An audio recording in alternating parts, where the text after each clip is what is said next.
most people have predicted that we would never make any of these stages. From first thing this morning, Peace Conference co-chairman Lord Owen was on the air trying to correct the impression that the upsurge in Croat-Serb fighting in the UN-protected zones of Croatia was threatening the whole peace process. Also to rectify the impression that the talks on Bosnia-Herzegovina are close to breakdown. Perceptions about what's happening here are different from reality. Lord Owen's long haul, the fine detail, is producing results. They don't make headlines, but issue by issue, the complex Rubik's Cube of UN peace proposals is beginning to fall into place. To journalists hungry for news, the Bosnia president, Alija Izetbegović, this afternoon brought a gloomy diagnosis. I have to be frank, I personally don't see any progress right now. President Izetbegović painted a grim picture of people still dying, of battles still engaged, of an irrelevant peace process. Yet, would he walk out or would he remain here? Yes, we are remaining. That's because behind the white stone walls of the Palais des Nations, detailed discussions are proceeding between officials at many levels on a dozen constitutional issues, like defense and human rights, usually on a bilateral basis. A process behind closed doors, unseen by cameras and journalists, fluid, unstructured, where too much public comment would jeopardize the whole process. That type of detailed, constructive dialogue of toing and froing is taking place. Whether it will produce an overall agreement, it is too early to say.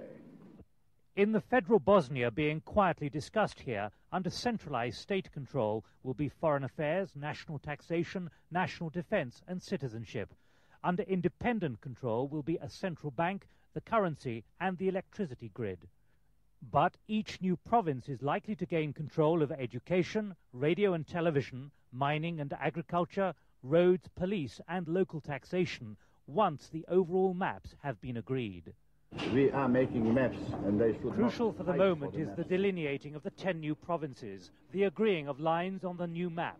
Dr. Karadzic and the Bosnian Serbs giving up part of the 70% of Bosnia they have seized, now involved in detailed haggling over specific ethnic borders.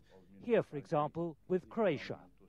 And we have already agreed upon a few tens of kilometers between Serbs and Croats here in Livno municipality and Glamoč municipality, and that's for us history.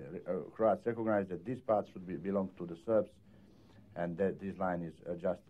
So we are making sort of history. Those lines are like lines of republics in Yugoslavia, and they shouldn't be drawn out arbitrarily, because if we do arbitrarily or if we impose those lines, then the lines are going to be cause of another war. But the multilateral arguments over hundreds of miles of map borders are a delicate, highly emotive process.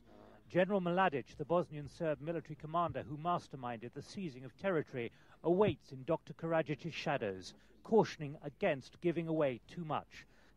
And far from Geneva, in Bosnia itself, examples like the village of Lisak, Muslim since the 15th century, which will be under Croat control in a new Croat province. It is a transition these Bosnian Muslims, for example, will resist, saying they will fight off the Croats when they take over.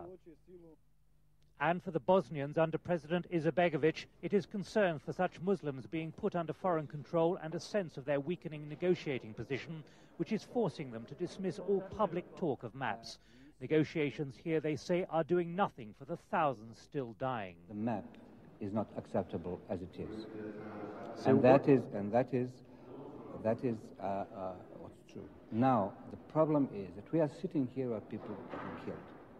We cannot do that anymore. We have to stop the killing of the population. But close thought has to be given to the long-term future. The Bosnian Prime Minister, a Croat, identifying a main source of future instability. When the war finishes, we are also afraid of many private wars, you know. Everybody would like to make revenge to someone else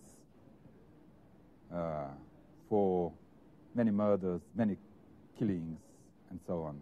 How can the provinces be policed in future to guarantee some kind of safety and security? Bosnian police force should do the maximum, you know, but we should also need the help, international help.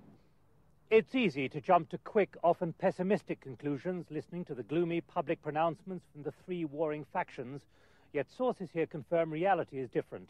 There is a diplomatic twin track, posturing sometimes apocalyptically for public consumption while quietly negotiating their way through the nitty-gritty at many levels.